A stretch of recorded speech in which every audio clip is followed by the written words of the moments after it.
guys, ketemu lagi di channel kami dan Tata. Nah, kali ini kita mau berbuat makanan viral yang sangat bagus sekali dan menggunakan bahan yang cuma 2 bahan saja.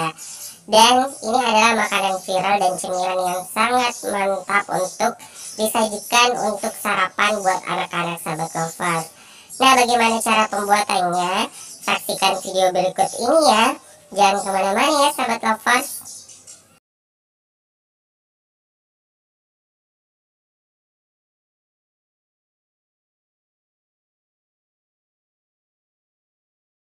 Halo guys, welcome to my channel. Bagi teman-teman yang belum subscribe channel ini, silahkan subscribe channel dulu ya, untuk mendukung channel kami supaya dapat